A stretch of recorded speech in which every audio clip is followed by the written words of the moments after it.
were the drummer that played on the original 1973 Stalag 17 Riddim, the one that was released by Winston Riley, true? Yes, I.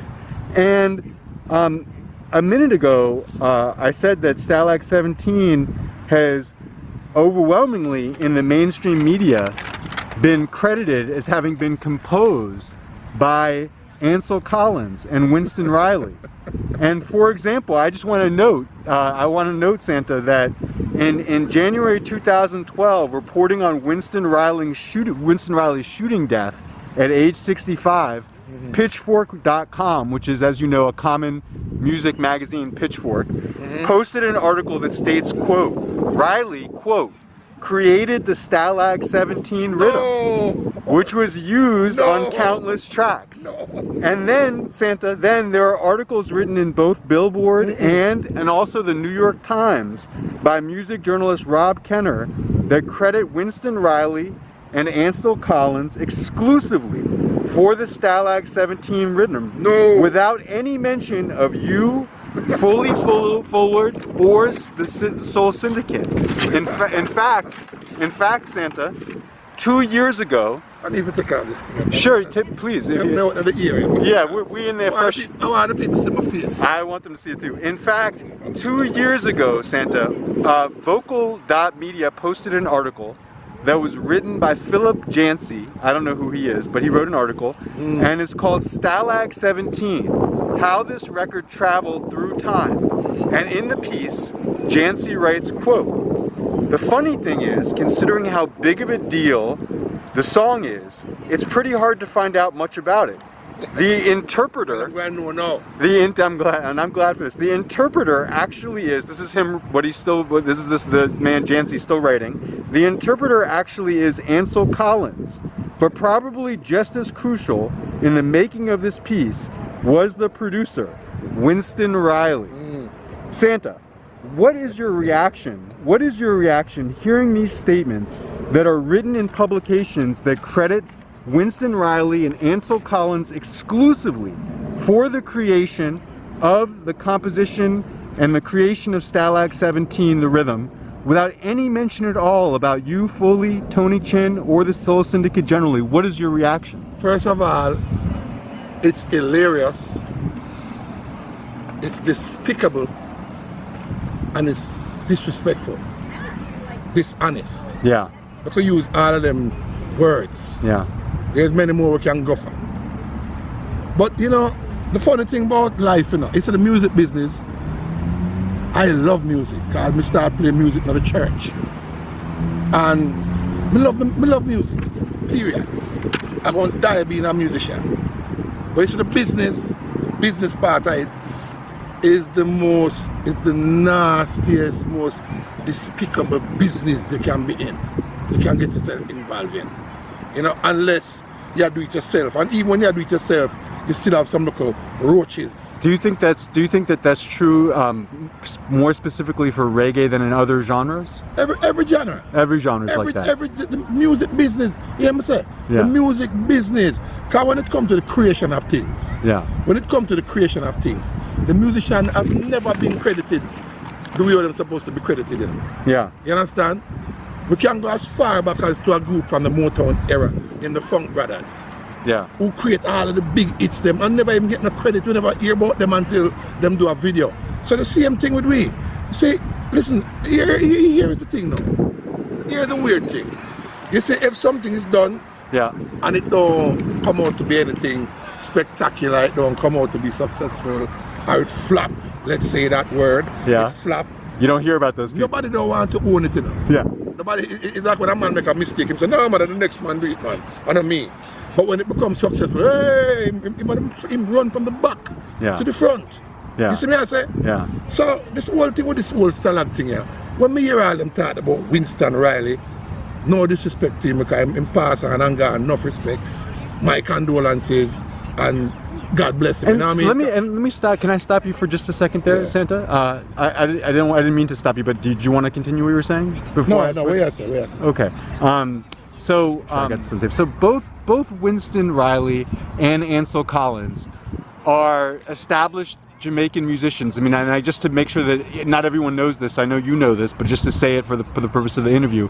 But you know, Winston Riley, I think most people know him from his early days as a singer with the techniques. Great group. Queen Majesty, group. right? Yes. Yeah. Right. So he was a very well-known singer, and then I know that he began producing various people. I mean, I think he produced Sister Nancy's Bam Bam. I believe he produced Tenor Saw, using the Stalag 17 rhythm. All right. So he was a very accomplished musician, and All right. and Ansel Collins too. I could kind of back up a little bit. Yeah. You see this whole thing about produce. Yeah. You know talk about produce this and produce that and produce this. Bull crap. Because a lot of these people, they were just studio renters. Them just rent studio and them call them musician. The musician was always the one left with the burden to come up with the ideas for the song them in most cases. Like if out of 100%, we'd have say 98% of the time, and the musician have to come up with the idea, come up with the licks them and come up with the line them. Right. You understand? Compose the music. Compose the music. You understand? But through this guy rent the studio and him call the musician then, all of a sudden he's a producer. What did you produce? You just produce the access to the studio. You produce the access to studio time and blah blah blah. Now you understand me? I say, yeah. So when it comes to the music now, that you ever hear Ansel Collins and Winston Riley, them have something to do with the rhythm being what it is. Okay, let's stop right there. Number one, as I said before, Winston Riley provided the access to the studio time. Right. Calling the musician name. Right. Ansel Collins, great little musician. Right? But the only thing Ansel Collins responsible for on the rhythm, what me can say, we don't have nothing to do with, right, is in keyboard lick there.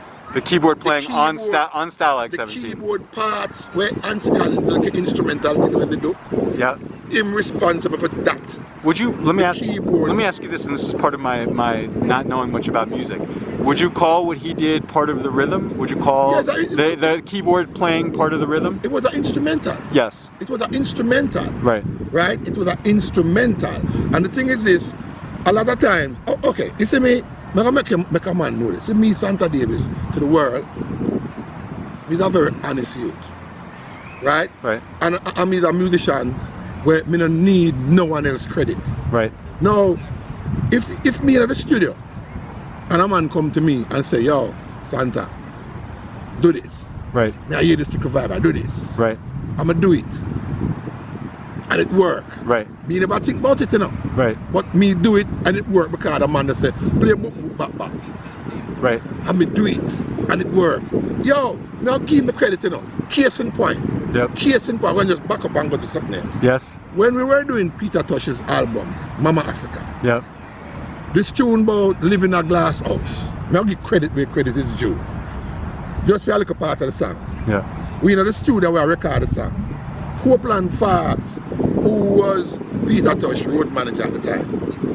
We record the tune. And Copeland come out to me and whisper and say, when when the play straight through the song, yeah. Still it was grooving nicely. Yeah. But Copeland come to me with an idea and him say, why not do that little part like you build your world on lies and yeah. Right? Yeah. But the idea that he gave me was to play it all the way through that section. Yeah. But I broke it up. I said, nice idea. Doom, tattoo. Bam, doom, tackle.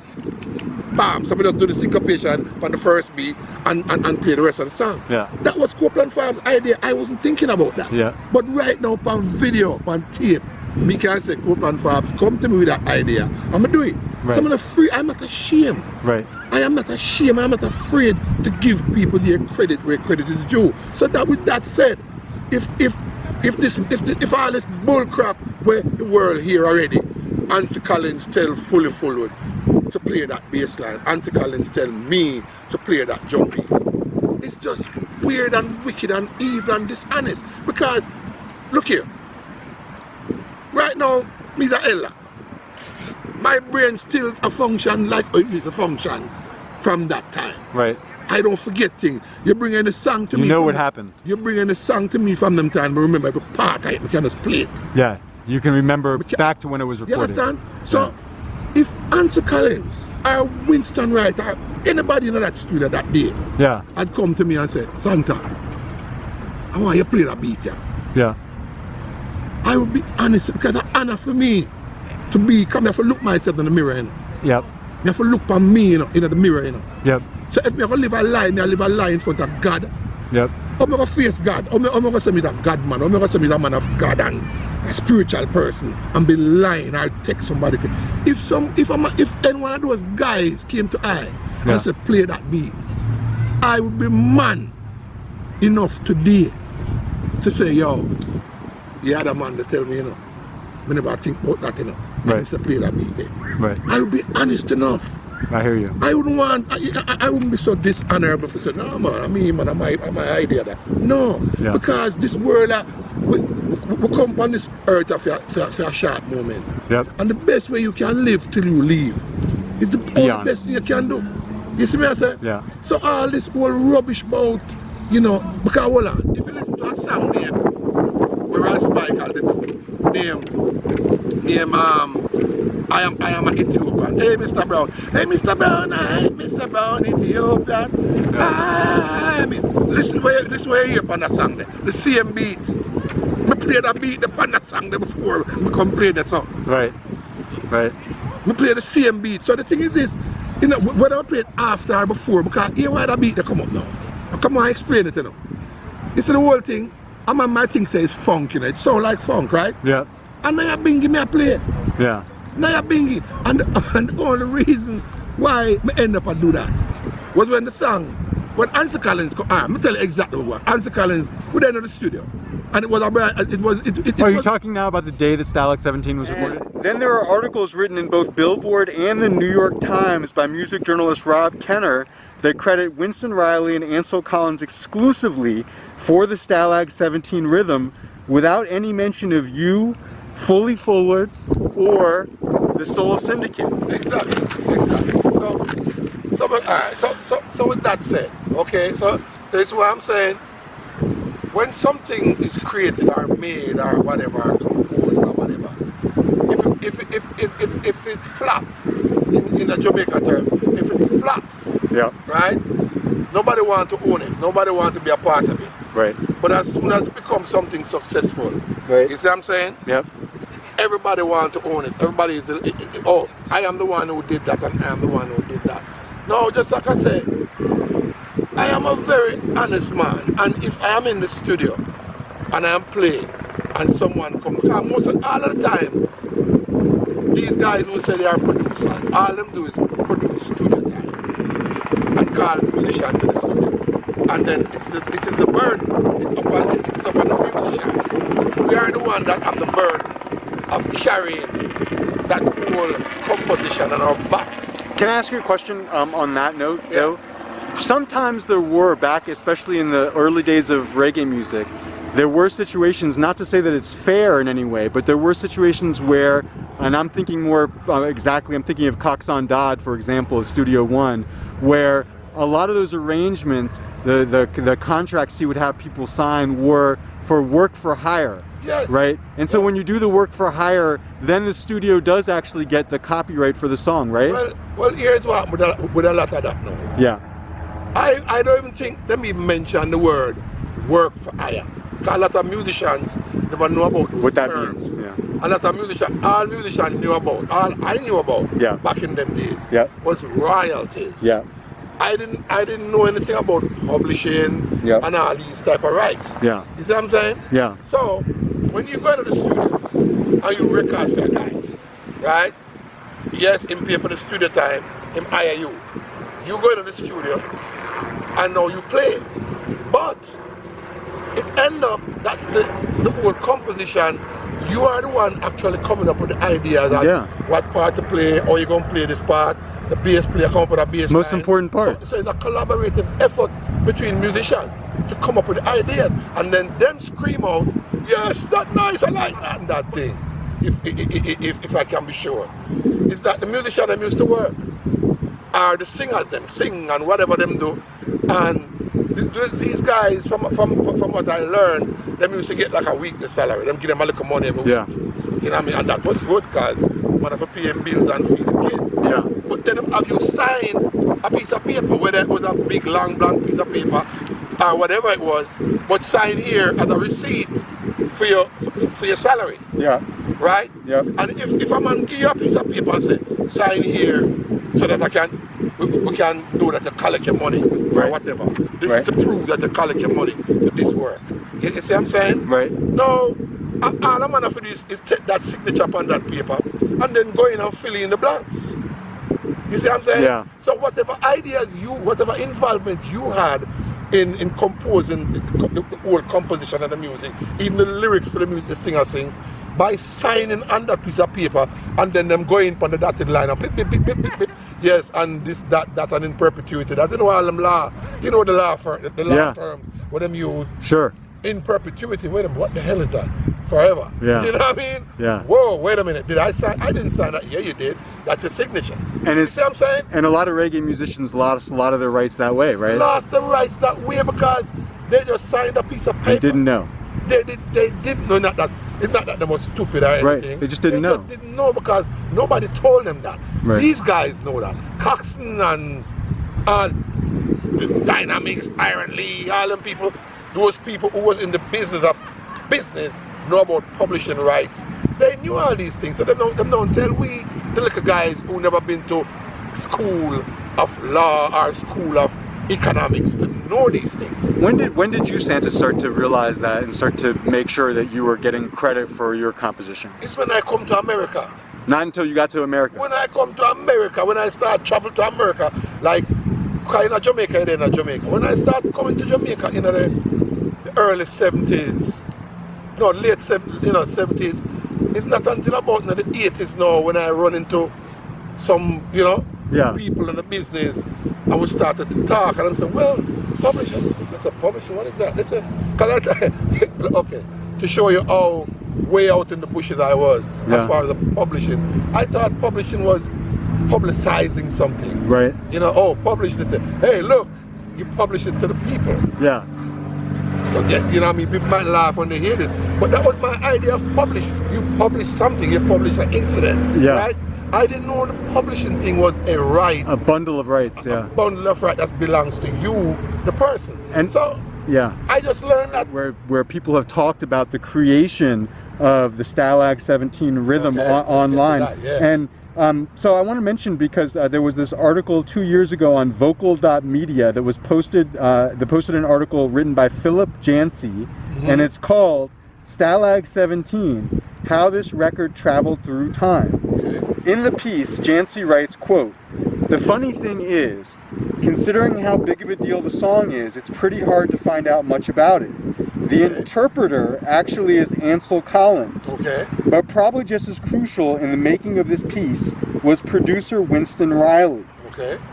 What is your reaction hearing these statements, and that statement and the other ones that I read you, that credit Winston Riley and Ansel Collins exclusively for the creation composition of Stalag 17, without mentioning you or Fully or Tony Chin or the Soul Syndicate at all? What is your reaction when you hear that all these mainstream media sources have given credit without mentioning you guys at all? You were the drummer. You were the drummer of the rhythm. One of my favorite cartoon characters was Daffy Duck. Yeah. And Daffy Duck would say, "Despicable." He would spit all over the damn place. That's despicable. And that's how you feel. It's hilarious. It's disrespectful. Yeah. It's dishonorable. And despicable. And despicable. Just use all the words that you can use to describe that old statement. Ansel Collins, now Winston Riley, sorry. Yeah. Never had nothing to do with the composition of that music. I can credit Ansel Collins with his keyboard parts. It was an instrumental. Sure. It was an instrumental. Now and it was made for Ansel Collins. But Ansel Collins never had nothing to do with the composition of the bass line and the drums, the drum beat that I played. So now this might be a simplistic question, Santa, again, because I'm not a musician, but And so that's why I was asking, you know, Ansel Collins, when he played, as you say, you give him credit for playing the instrumental keyboards, the keyboards on Stalag 17, but Jamaican music, especially, you know, for a long time has been about drum and bass. And the rhythm, when you talk about the rhythm of a song, aren't you really, mostly when you're talking about Jamaican music, you're not talking about the keyboards, are you? You're talking about the drum and bass mostly when you're talking about a rhythm. Yeah, well, is that true? Okay, drum and bass is what drive a song. Yeah. You know what I mean? And you cannot discredit the other guys, the guitars and the keyboard. That is a part of the rhythm. It is part of it. So it's all part. It's all part of it. It's all part of the rhythm. Because even with guitar, chick on the keyboard, with shuffles and all these things. Are they all equally? You know? Are they all equally important, or is the drum and bass most important? Yeah, man. Everyone. You know. Okay. We don't want to make this thing be a one-sided thing. Okay. Every instrument that is played in the music is equally important. On every track. On every track. Every track. Right. But knowing that there is that foundation, the drum and the bass, the music could never be anything without the drum and the bass. Right. But you can pull out the keyboard and pull out the guitar and pull out everything else, and that drum and bass is still driving, and you dub that and you do all these things. You can still dance to it. But when it comes to the music, they are equally important as far as the song is concerned. Yeah. You see what I'm saying? So the thing is this with Stalag 17, a song like Stalag 17, I don't want to stray from that. Stalag 17 was a collaborative effort of everyone putting in their little ingredients in the pot. You see what I'm saying? But you see when it comes to people call us to the studio because of our expertise and what we do. And they know that when they call these people, whether it's me or another musician, they know that it is upon the musician wisdom and knowledge and know-how that is going to create the magic. Yeah. You see what I'm saying? Yeah. And if you might not have a clue about the instrument or about music, but you might say something. I like that. Yeah. Boom. So even sometimes you have some people in the studio who don't know crap about music, and they might just say, "Yo, drummer, give me some dig." Hey, I hear that. Hey. But when you listen, you say, might have an idea, you know. And you use it and it works. And like you said, you would credit someone who did that. I would listen. If I'm in the studio and I'm playing and somebody come to me and say, "Yo, try this. Give me a little thing, man, on the drum." I figure it out. I say, okay, boom. I wasn't thinking of it, but guess what? Because of that idea, I'm like, whoa, I wasn't thinking of it, but this guy said something and I use it. I'm gonna give him credit. Case in point, Copeland Farbs. When we were in the studio recording Mama Africa, and we were playing we were recording Glass House. You live in a glass house, don't you? Right? There was a section that come, "I'm no man, let no man harm you. You want to order that they would do it." Right? If you listen to that song here, like it never do pat tiki doom, pat tiki doom, pat tiki doom, bam, doom, pat. Right? While we were doing the song, we were kind of like, you know, working it out and stuff. Copeland Farbs came over to me and him said to me, say, "Santa, you know, that little part of the song, when that part comes, you could have played like a little got. So I take it into advisement and they were like, "Man, I said to myself, you know," I was like, alright, cool. How we create a song? Yeah. Putting it together. Yeah. So this man come with the idea and I go put it away. Yeah. That's the person I am. So I listened to it and said, okay, well, I want it to me it was kind of tacky to play through that whole section. Yeah. So to give it more hum for more groove, I just played the accent on the first beat, doom, doom, bam, right? And 2 and 4, right? Yeah. It's a doom, so I hit the 4 on the downbeat. Yeah. And that's what happened to that song. And it made it right great. there. And it was a guy who don't play an instrument. Yeah. Copeland Farbs, I have to give him credit. Yeah. Even though nobody ever know that, I want to give Copeland Farbs credit for that. That is who I am. Yeah. Yeah. I never have to say that. Yeah. Because nobody knew that. Nobody, you know, if I didn't say it on camera, nobody would know that. Yeah. This is who I am. Yeah. I give credit where credit is due. So, with that said, I will be honest enough in the sight of God that if Ansel Collins or Winston Riley or anybody had come to me and said, play that beat on that song, Stalag 17, I would be honest and man enough to say, you know what, guys, me play it, them couldn't play it. So I'd still give them credit. I'd say, yo. And I'm gonna come back. There's a quote, Santa, because Ansel Collins did an interview with United Reggae, and he was asked about the creation of Stalag 17. I'm gonna read that quote to you in just a minute. But I want to just note that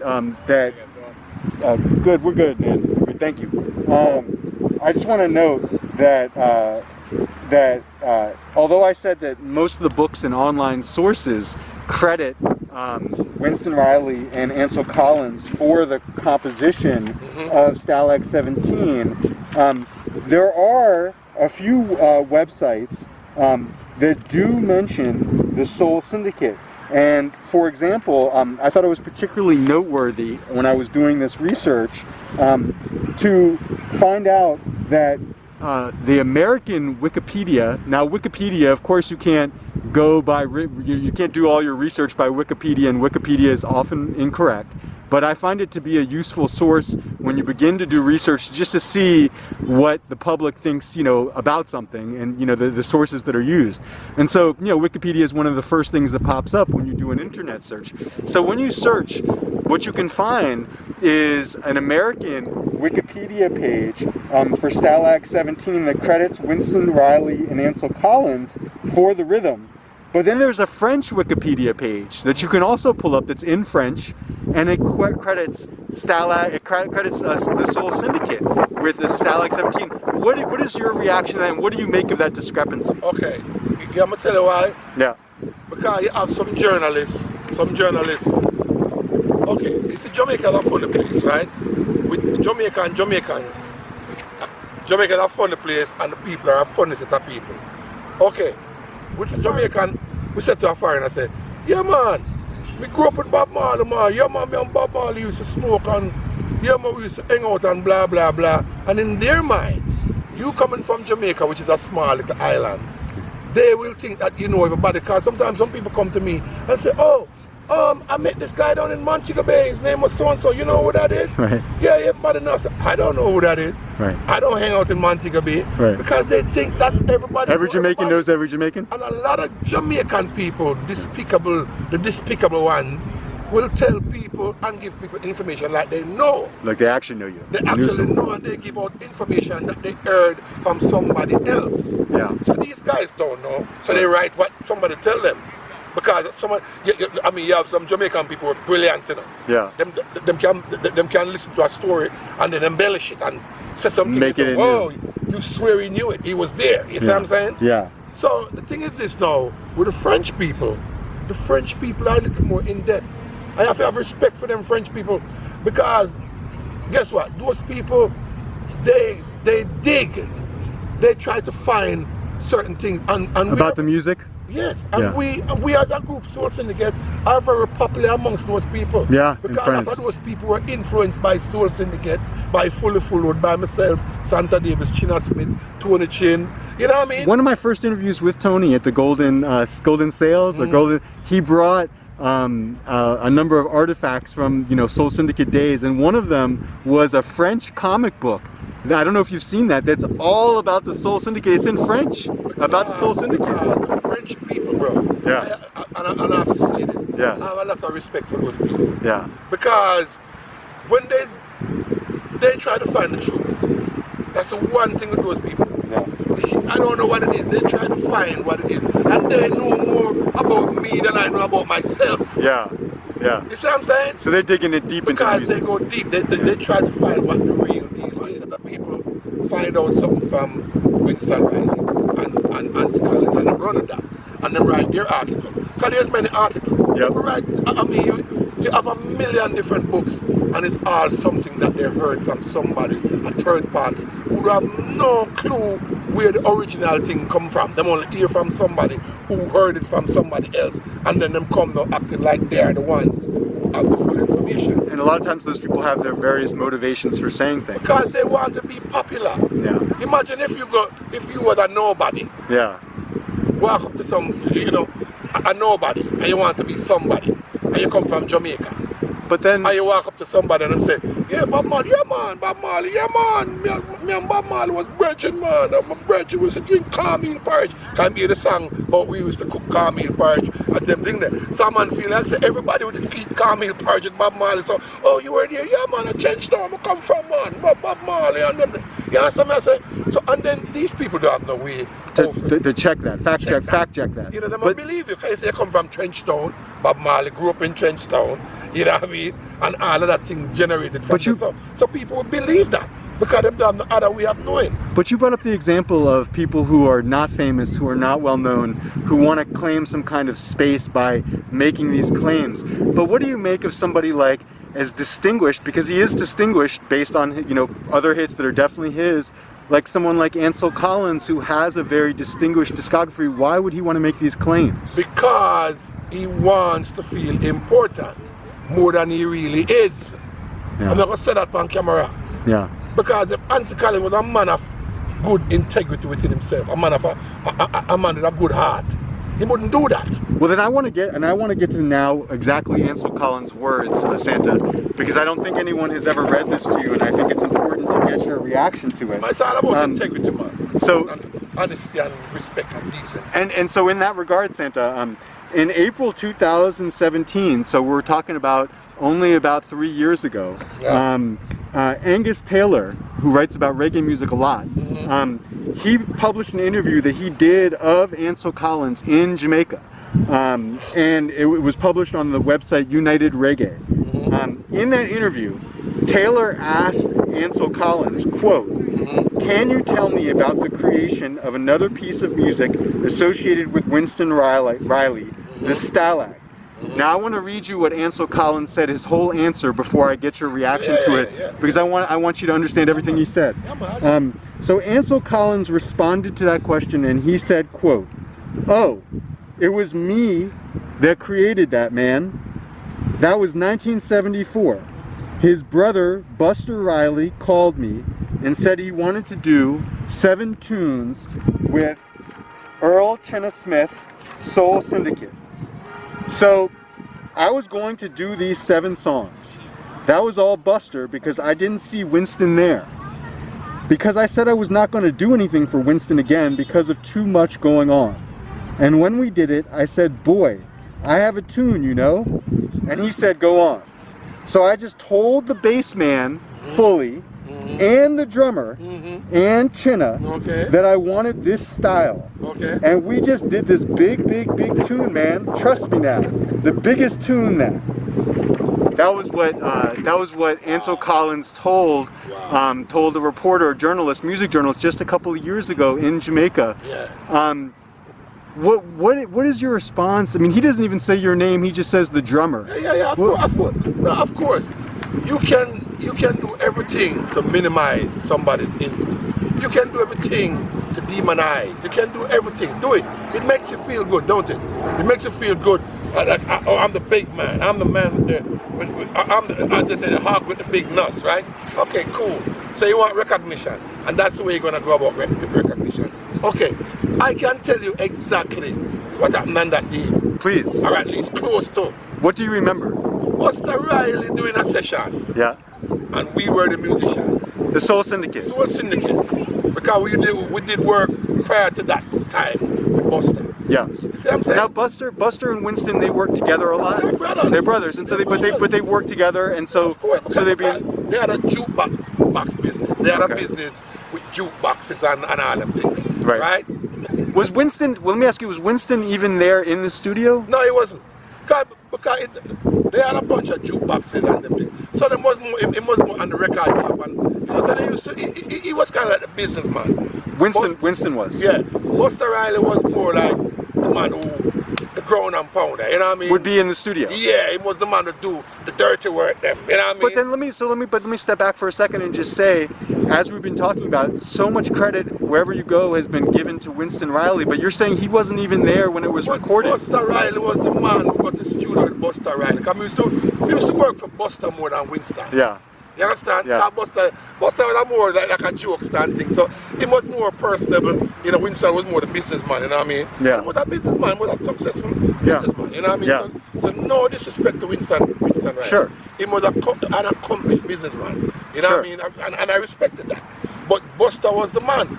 Buster, you know, he never called Answer Collins to 7 tune. He was doing some sessions, he was doing some songs, and it might have been 7 songs, whatever. Right. And that was, and then him say, okay, well, Answer, why you do a song? How frequently before that day did you guys, how often had you guys, the Soul Syndicate, worked with Ansel Collins before?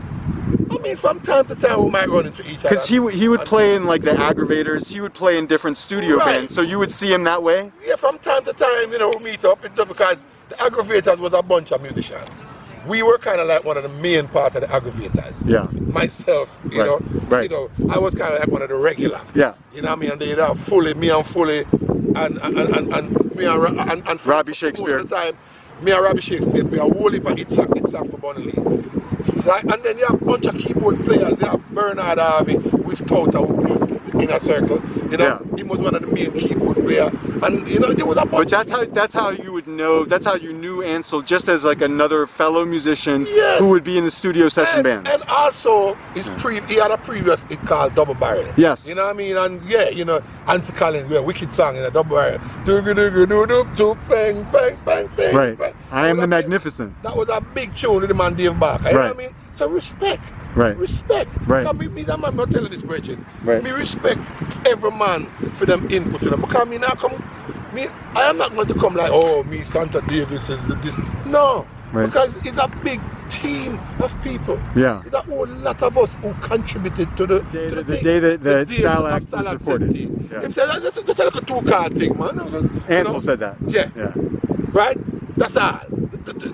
So meaning the 2 cards, okay, the idea where him have whatever melody that was in his head, which I never know anything about that, because I couldn't see inside of his head. Yeah. But him say it's like a 2-card rhythm, so whatever he was thinking to play, those 2 cards would match up with what he was thinking. Right. That's it. That's the only the only direction that that's he the gave only you direction.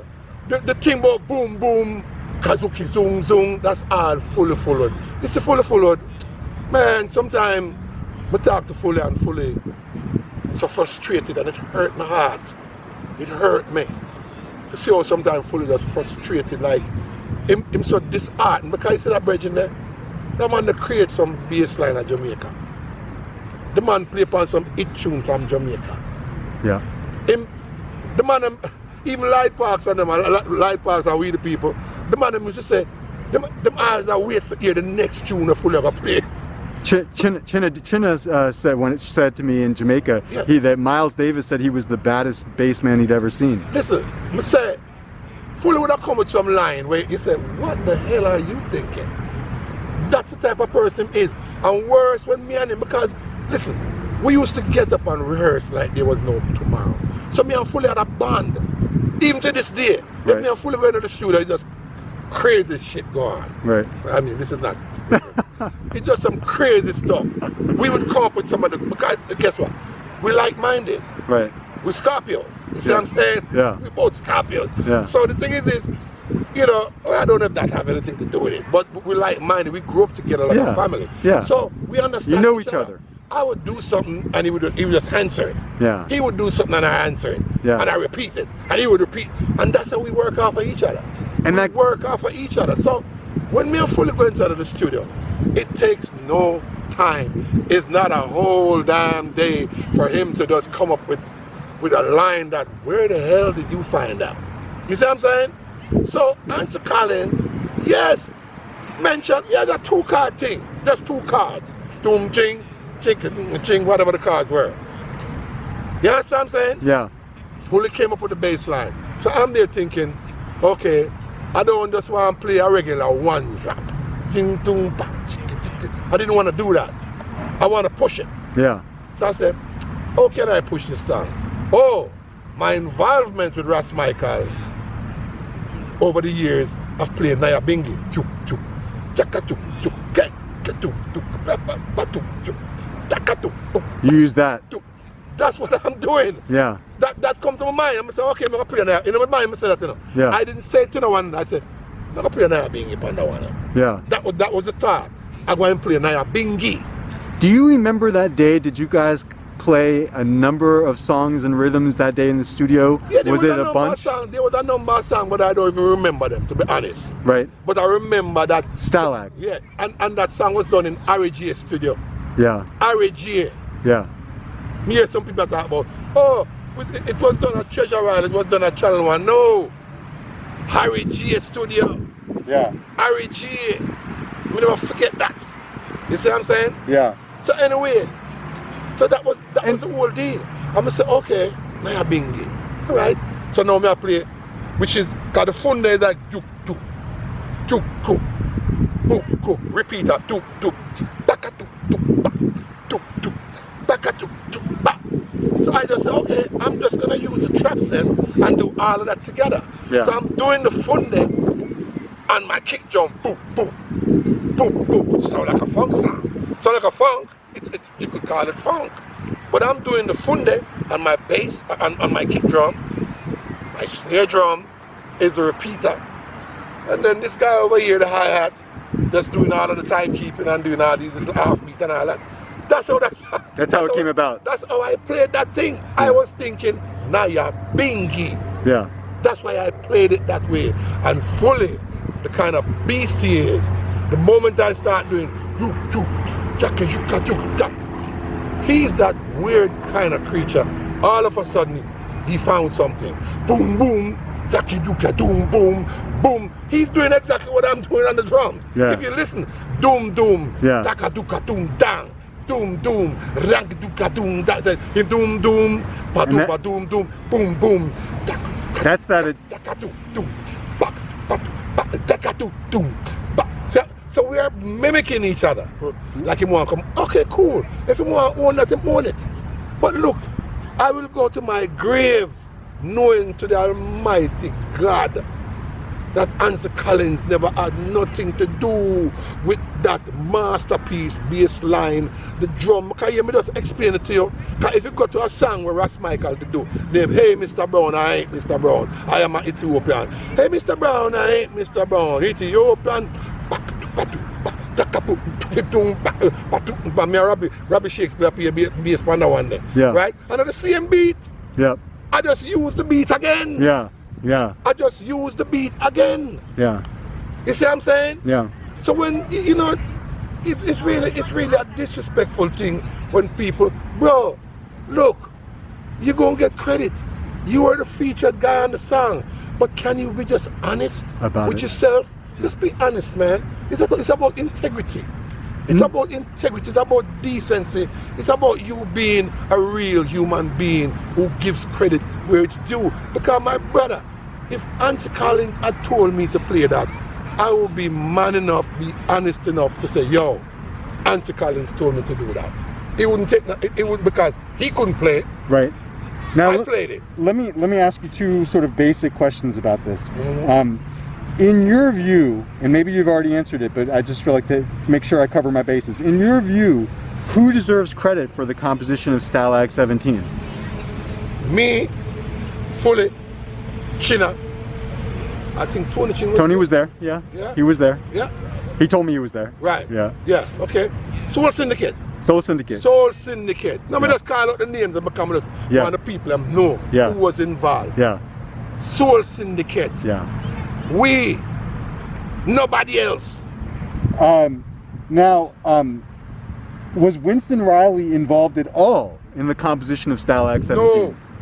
No. And did he contribute anything other than studio time? No. Is that the only thing he contributed? He contributed studio time. Right. Now, music copyright, Santa. Producers. If you want to produce, he produces studio time. Right. Come on, man.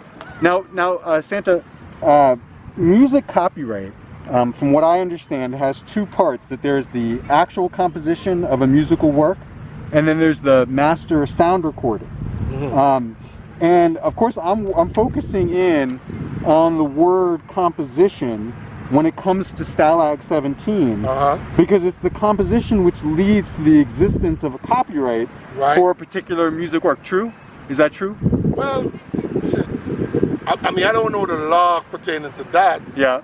But you know, overall, you know, if I come up with a part in a song, that's my copyright. Right. That's my publishing, really. Right. And now, and then I guess further, as a copyright holder for a song or rhythm, some original piece of music, whatever it is, this then creates a bundle of rights by which the copyright holder can financially benefit from his or her work through various royalty streams. Right. And is that accurate in your experience? Yeah, of course. Yeah. I mean, the thing is this. You see, here's a big problem now, because these people always have themselves as producers. Them also interject arranger into the thing. Yeah. Oh, I am the arranger. I arrange this thing. I compose this thing. So yeah, they always, a lot of these so-called producers or whatever they want to call them call themselves, they stole the rights from musicians because we didn't know. It's when I came to America, I realized, oh, wait a minute, you didn't know that? If a song is being played and you say booga booga booga booga booga, and they use that in the song, that's your copyright. Yeah. You wrote that. Right. Because the thing is this, okay, it wasn't a customary thing. It wasn't customary for people to read music. Right. It was just on the fly. Yeah. And nobody won't wait on somebody to run over a sheet music to get a part done. And guess what? You couldn't those wicked ass bass lines and drum parts, you couldn't have gotten that right. You couldn't write that. A lot of things that was done in reggae, you couldn't write that. You can write it. You can think of something and write it. But a lot of things that we do, you couldn't write it. All right, now let me ask you, because it's so too spontaneous. Because it's a question and answer thing. Yeah. You couldn't write music for Bob Marley. Right. You couldn't do that. You couldn't write music for Burning Spear, because the way all these brothers think, it's like right there, it's like a spiritual thing. Even if you would write it, we would look at it and we forget about it.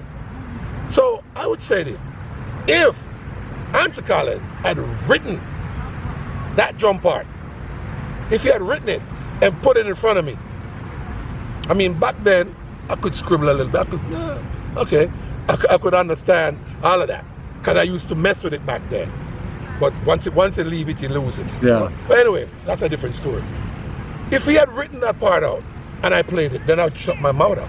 Wouldn't be having this conversation today. You credit him for the composition. He brought his music. Right. It was there. Right. I read You that. played and it. I played it. Right. Oh, the bass line? Yeah, he gave full of that sheet. Right. Fully read it and played it. But that didn't happen. That didn't happen. So, and then he's saying that he gave full of the line. That didn't happen either. Oh, he told me what to play. That didn't happen either. Listen to the song. Listen to the song good. The bass, because he's acting like it's two separate entities. It's one thing. Me and Fully mimicking each other. That's how we work. That's the magic between both of us. That's the guts of Stalag 17. Right. Yeah. If you listen to one of the big raves in Jamaica at the time. Another right there. another reboot of Stalag 17? No. Oh, it wasn't? No, I'm just saying, it's not the skank with that. I have to go back and listen to it. Yeah. I'm just talking about how people, I'm just talking about Fully's creation. Fully. How he came up with classic lines. Yeah. So I didn't want to mess it up. Yeah. I didn't want to mix it up.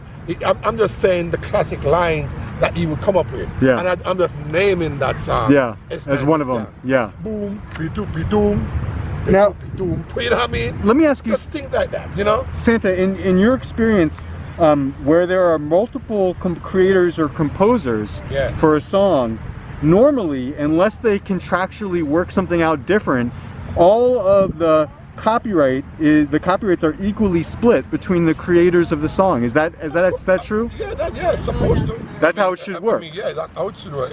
It just depends.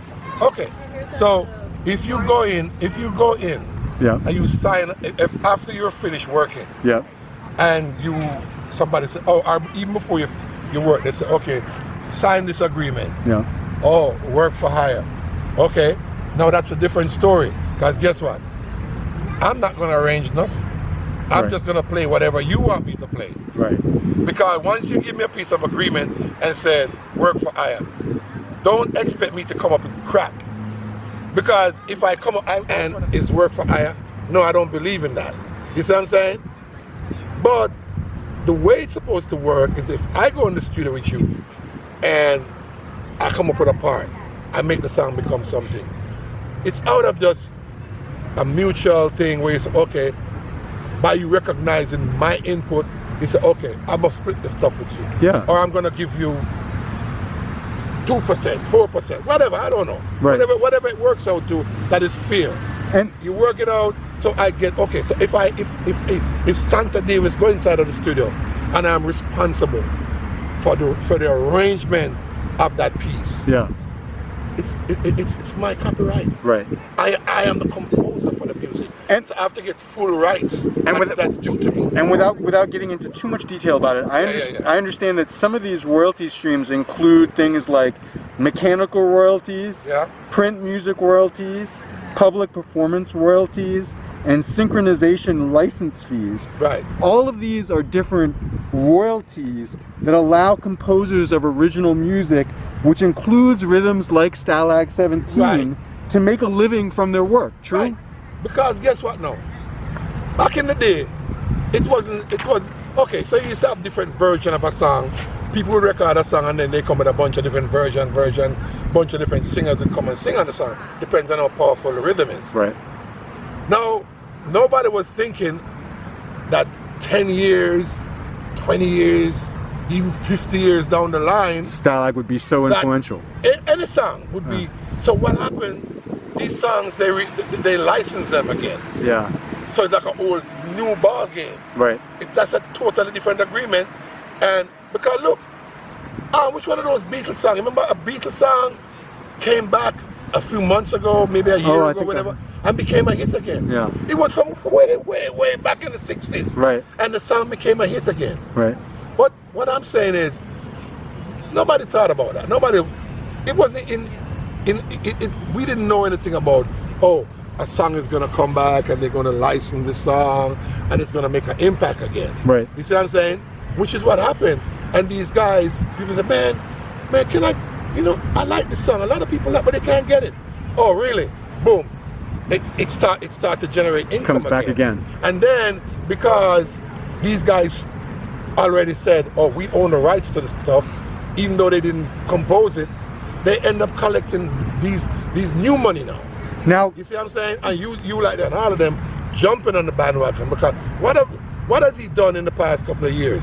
But you can live off a song. Yeah. For many, many years to come, which is what he's doing. Ansel Collins. Yeah, he realized, oh shoot, because wait a minute. So some guy did an interview with him 3 years ago, right? Yep.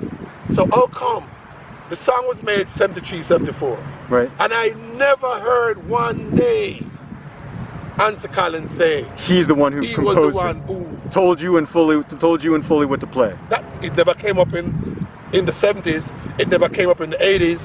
It never came up in the 90s. But suddenly he's saying it now. But all of a sudden, because the song started generating money, well, I don't want to about it. No, I'm sorry. And a way to really get the juice of the money is to say that you are the arranger, you are the producer, you wrote it. Composer. So you didn't. Composer is the same word, right? Composer, same thing. Yeah, you compose. Compose, arranger, same thing. Whatever. Made the music. You made the music. Yeah. So in order for you to start collecting all these money that are regenerating, you need that out there. You need that where, oh, I'm the producer. And because he was the guy who played the keyboard part, which I have nothing. If he's gonna collect for the keyboard licks that he played and that old melody, you have no problem. To do that. Yeah, I have nothing. You feel like you should get that. That part is his, right? That's his. That is totally. Now I don't. Composers of music. I mean, that's what I learned. As I think we mentioned a little bit earlier, composers of music, they can give away their rights or they can sell them if they want. Like if you write a song, you can give it away to the studio. Yeah. You can sell it, right? And you can basically what that's called assigning the rights to like a record label, for example. Yeah. And record labels are producers, as we mentioned earlier, back in the early days of reggae music and the early days of the industry in Jamaica. They would claim a copyright ownership by forcing or asserting the work for hire arrangement with reggae musicians and singers. Now, but this at the tail end of that answer Ansel Collins gave to Angus Taylor for United Reggae that I read to you and that you responded to, Ansel Collins also said, and I thought this was interesting given the discussion that we're having, he also said about Stalag 17 that, quote, he didn't get anything from it. And then Angus Taylor asked him, quote, you didn't get anything from all those versions? And he said, Ansel replied, yes, all those versions. Basically saying he didn't get any money off of Stalag 17. He was a musician on the session. So he wasn't the featured act. So he shouldn't have gotten any money. He wasn't. You see, this is what I'm trying to tell you. Yep. It was like, oh, it was a Ansel Collins day. You see what I'm saying? Right. He was part of the session. Right. And if I had a song that day, if I say, hey man, I got a song, you know what I mean? Right. I want to do this song. They would have said, oh yeah, go ahead. Right. But then they would end up owning the song because, you know, there was no paperwork. People used to just do things randomly. So, but it was a random thing. Do you think then, and I hear everything you're saying, Santa, that all makes perfect sense, but do you think that Ansel is being honest that he actually never did make any money from Stalag 17? You know what? I honestly don't know. Yeah. And I don't want to judge that. I don't want to judge know. on that. Yeah. I don't know. Okay. So I don't want to comment on something I don't know. But you do think that the reason why he's saying this is because he might be able to make money from it, and also because it adds to his discography, his reputation, to say that was his rhythm. His name, it was an instrumental that his name was on. Yeah. And the problem with a guy like him, that he still didn't even know nothing about publishing rights, copyrights. Back then either. But nobody knew. Yeah. So he just maybe signed an agreement with Winston. This is why he didn't want to deal with Winston Riley. Right. You remember yes, in that part he said that where he said, right. oh, I didn't want to deal with right, too much had gone on. Because too much thing went on. Yeah. Whatever happened between them in the past, you know, it's like, oh, right. I don't want to deal with That's why he was dealing with Buster. You see what I'm saying? Yeah. You see but didn't know that if you deal with Buster, you're also dealing with Winston, which is why Winston's name keets coming up with Stalag 17. That's what Winston did. He sent his little brother as a decoy, but he was the one who was doing all the big thing. He was the guy paying the money. Now, different from what Ansel says, on the opposite side of the coin almost. In that Billboard article from 2006 by Rob Kenner, where Winston Riley's son Kurt Riley is asked about Kanye West sampling the Stalag 17 rhythm, and he's asked, quote, this is the question that Rob Kenner asked Kurt Riley, did that lead to a nice check for the family? And Kenner wrote that Kurt Riley laughed loudly, and then he paused before answering, and then he said, quote, let's just say they did the right thing paperwork-wise. Kurt Riley also told Kenner that his father's catalog is, quote, monitored. Now, the Westbury Music Publishing Company in England administers Winston Riley's catalog, and they monitor all of his copyrights, and coincidentally, I don't know if it is coincidentally, but coincidentally, Westbury Music Publishing also represents Ansel Collins. I don't know nothing about all that. About all that. But has Soul Syndicate, or Fully Forward, yourself, Tony Chin, any of the guys from Soul Syndicate, have you ever raised this issue of copyright for the Stalag 17 rhythm? No, we didn't, because we didn't know, you know, we didn't know how we're going to go about it, because all these fences have been put up, you know what I mean? So we didn't know how we're going to contest that, you know what I mean? Because, you know, to contest something like that, you got to have some money. Ain't no lawyer going to come do stuff for free. Right. You know, you got to have some money to put into stuff like that, to prove that you did. And, you know, when did Soul Syndicate realize this was sort of like a thing that was sort of like out there that you guys weren't getting credit for, that it was so big? And it was early. Early. It was early on, because they were saying different people. At one time, I was talking to Sly one time, Sly Dunbar. Sly my good bro, you know what I mean? And we talk all the time. And he said to me that some people were saying, yeah, Sly, man, I read him the bud, man, yeah, man, you play it. Sly said, no. Sly said, no, I didn't play that rhythm. It's Santown full of them. Because people thought it was the kind of everything that's done, any big music nowadays, because you know Sly and Robbie is established. Right. They're producers. The Rhythm Twins. They produce music. Right. They do Taxi Cab. They do what they do. Right. So if you hear Sly and Robbie produce an album, yes they did. Right. You know what I mean? They're involved. Right. Yes they did. Right. No questions asked. That's a different kind of producer. You know, they make the music happen. They make and produce it. Right. Yeah. So you know, so anytime people hear a song of that magnitude, they would automatically think, oh, it's Sly and Robbie. So Sly was like, no, Santown fully play that. Santown fully play this. You know what I mean? So, you know what I mean? Because we don't take each other's credits, man. Right. You know what I mean? What kind of life is that? Right. If I'm going to know that you did something, yeah, I did it. For what? But then after a while, as you say, early on, I mean, it was such a big hit when it came out, and it has been such a big hit that's been repurposed all these years. Yeah, man, for years. And you guys, and you guys, you know, Tony and Fully and you, and Chinna, you know, you guys were seeing how it was being used and how people were, you know, somebody's making a lot of money off of this rhythm. Did you guys, I mean, did you one ever do, as far as you know, anything about it after the fact? Like, and then two, did you ever, you know, run into either Winston Riley or to Ansel Collins since the rhythm, you know, was come out, and you know, years after? Did you ever have any conversations with either of them about the rhythm? Okay, since you asked that, let's get it. Let's get, as my friend, not my friend, but one of my favorite newscaster, Chris Cuomo on CNN. Let's get after it. Prime time. Prime time. Hey Chris, don't sue me. I'm just using your quote. Yeah, let's get after it. Yo, so one day, I mean, the song, it was blowing up so much all over the place, because back then that rhythm was like taking over everything. Yeah. Everybody was on it. They re-recorded it with different people. In fact, Winston Riley made an entire album. It's called Stalag 17, 18, and 19, which has all songs with just all the Stalag rhythm. Yeah, and a bunch of different artists. Right. Okay. So Wilford Lithimus or something, he's a famous Jamaican artist. He made that cover. Everybody, a lot of people who made, since Sister Nancy's career was all centered around that. True. Without that song, she wouldn't be that big. Bam Bam. Bam Bam, nobody, you know. I mean, she wouldn't, don't get me wrong. Right. She's a great female artist. She did her thing. She deserved credit. But that's her calling card. But Stalag 17 is the rhythm that got her. Yeah. None of her, I mean, she had some other bad songs too. Yeah. But Stalag 17, Bam Bam was the thing. Yeah. So okay, back to Winston Riley. So that song was blowing up so much all over the place. Every artist making the name off of that album. So I saw him one day. I ran into him one day. And for me at the time, it was a joke, because I didn't know what recourse to take, as far as, I wasn't even thinking about that. Yeah. But I saw him one day, and I looked at him and said, yo, Mr. Riley, you know, say, you owe me some royalty for that rhythm there.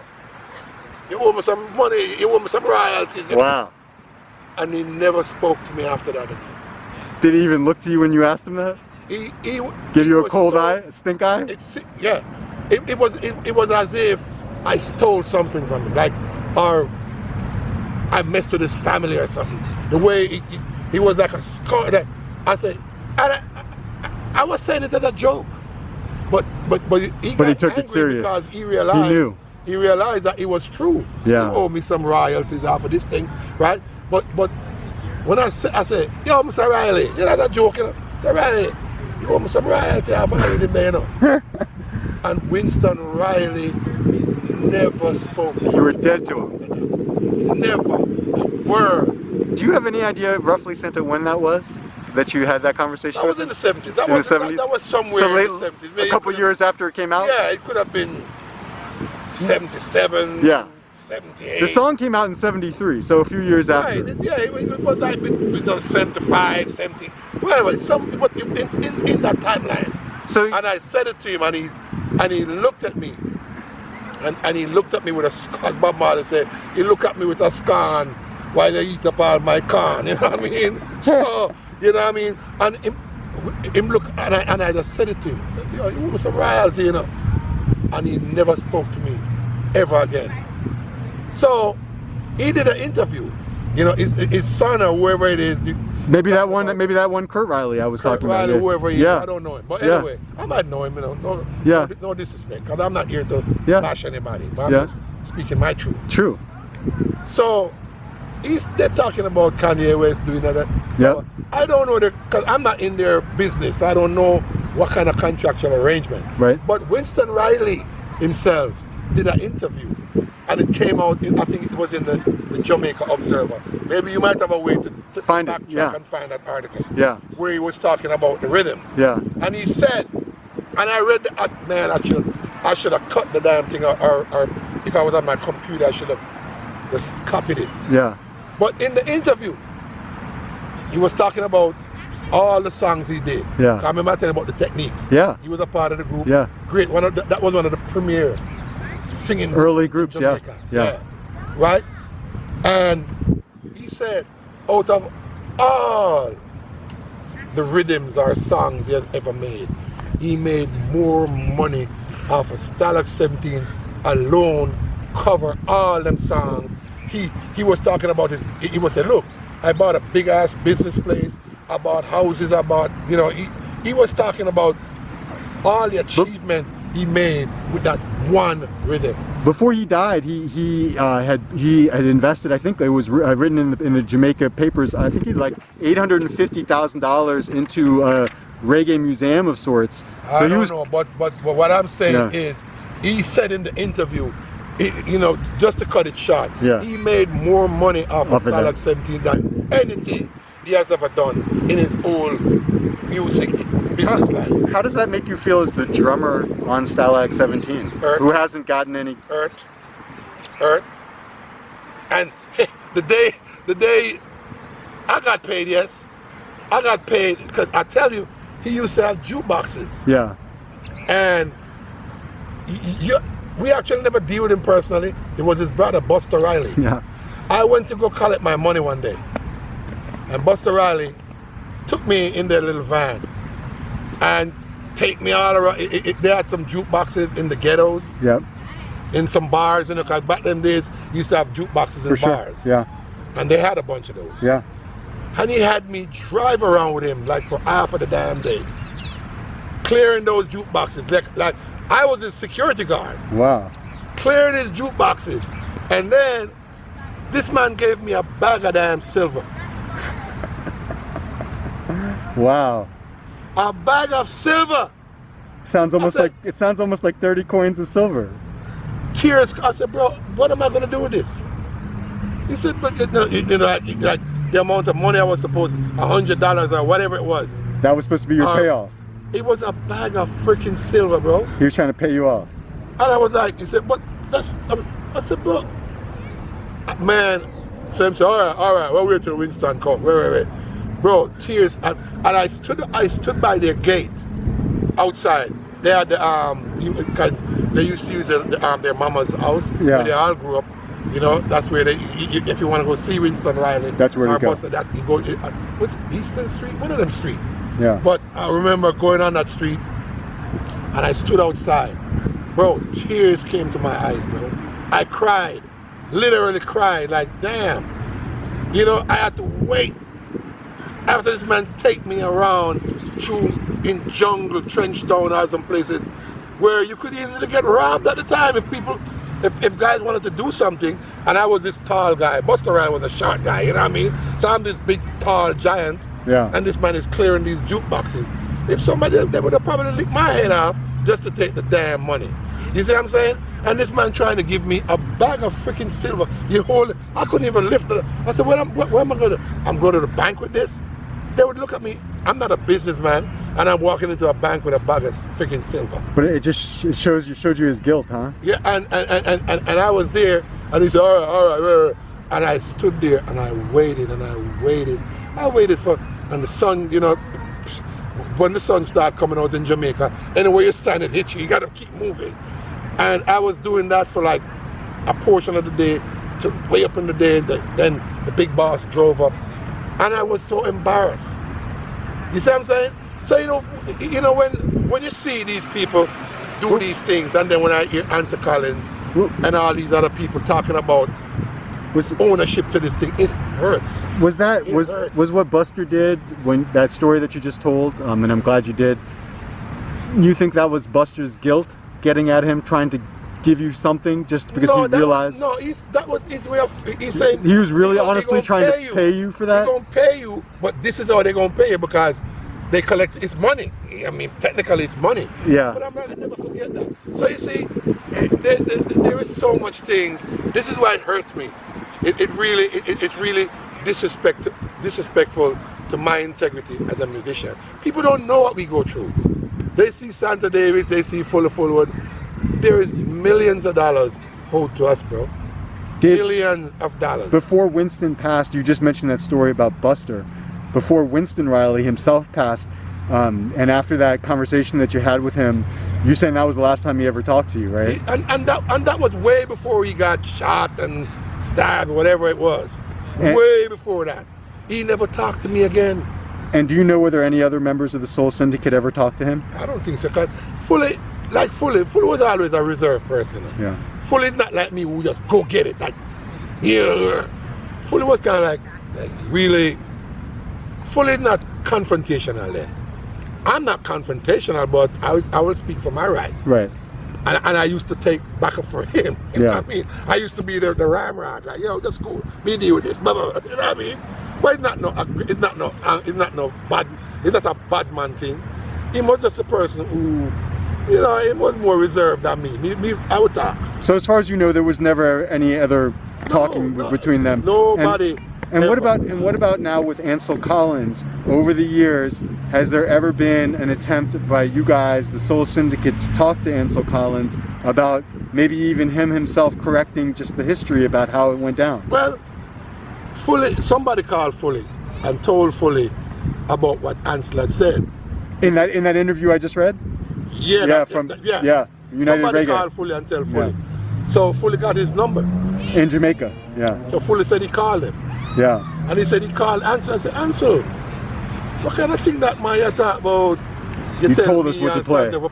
And Ansel say, but the my tune, man, And me tell the man what to play, it's my tune. So it's like an affirmation to convince himself that he was the one. I'm like, wow. So I tried calling him too, you know, but what difference would it have made? He might have got me so angry that I might, you know, and I can't get to grab him through the phone. And I mean, what can you do? And I wouldn't do that. I mean, I'm not going to disrespect. I'm not going to into the physical thing with the musician. You know what I mean? I'm not going to do that.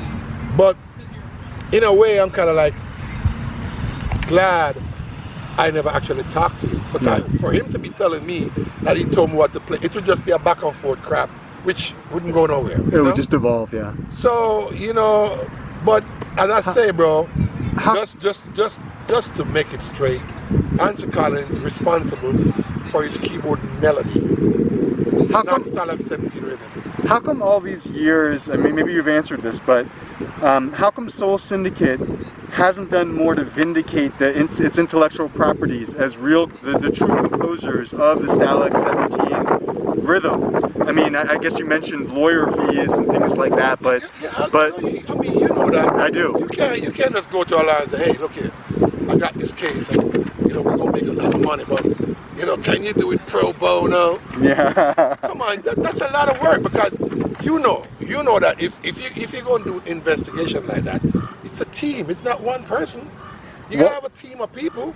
Why have you decided, Santa, after all these years, to speak out about this issue now and about how the true Stalag 17 was created? Because after hearing all the lies, you know, maybe you'd have just let it slide, like, okay, whatever, you know what I mean? Which what a lot of people do. You know what? I'm not gonna get into it because it's a lot of back and forth, hoo-ha, this, that. But then when I see somebody actually shape their mouth, shape their mind, and say that you told me what to play, even though you didn't. If you did, I would have admitted to it. But to hear this guy saying that is what prompted me to say something about it, because it's pure fabrication, it's lie. You know what I mean? I have to let the world know. Even if I don't get anything out of it, it's okay. It's okay. At least the world needs to know that these people are fraud. Answer Collins, I must say on camera, is a liar.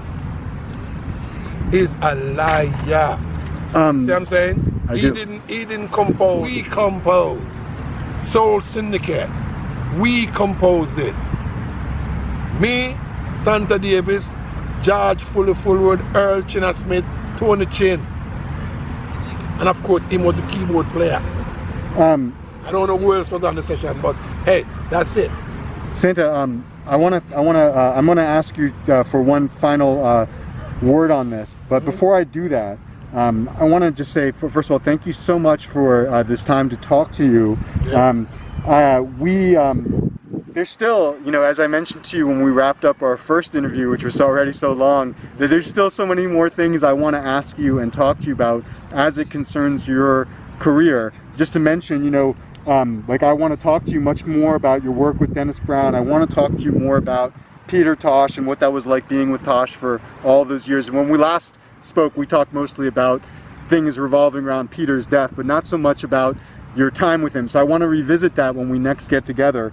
And of course I want to ask you more about your emigrating to California and your work with Big Mountain, which is a huge part of your, you know, discography. So I definitely want to get into those things. Will you, Santa, for, you know, the sake of reggae music and the fans who really want to know more about your career, would you meet with me maybe in the fall again, so we can continue our interview and talk more about some of these things we haven't gotten to today? Yeah, man, we can, man. You know, cool. You know what? Look, the history, just like Dennis Brown had a song, the half has never been told. Yeah. The half has never been told. You know what I mean? That's true for reggae music, yeah? So, you know, the thing is this, man, there is so much that goes into what I'm saying, bro. And I mean, I don't have to lie to nobody. Just like I said, I don't need to lie. I don't need to take somebody else's credit to be who I am. Because if you notice, I'm at the back all the time. I'm the guy behind the drum. Hey, if you look at it's hard to see you. Hard to see you back there. If you look at Peter, you see me now. Yeah. But if you look at that Peter Tosh video, yeah, you can't see me. Yeah. You hardly never see me on a Peter Tosh performance unless the camera guy just deliberately suddenly comes went around back here. there. For my drum, I don't care if you see me. Yeah. You know, I'm not the kind of guy who's into the hype. You know, hey, here I am. I'm playing the drums over here. I don't care. I want you to hear. I want you to feel. Care about me. Santa. About me. Santa. I only have two, maybe 1.5 questions for you here. Let's get after it. Yeah, let's get after it. And you've already answered this, but I want to make this part of the question anyway, which is I want to, you know, I came because I wanted to, you know, have this conversation with you because I wanted to know how it feels for a drummer like yourself who actually composed one of the most famous rhythms in reggae music, to be the actual drummer for that piece of music and to not be recognized for it is one of the major reasons why I'm so glad that I'm able to talk to you about this situation. And I guess we've talked a lot about it today, but I want to give you one final chance, and you know, of course we can talk later, and next time when I interview in the fall we can certainly say more about it. But is there anything else that you want to say that you want the reggae listening world to know about Stalag 17, how it was composed, or anything else that you haven't already said? Anything more you want to say about it? Bro, your feelings about it, anything? Stephen. Yeah.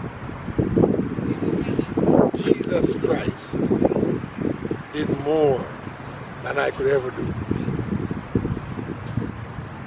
They lied on him. They crucified him. As the Bible said, he died for us. He died for the world, as the Bible said. Who am I to complain?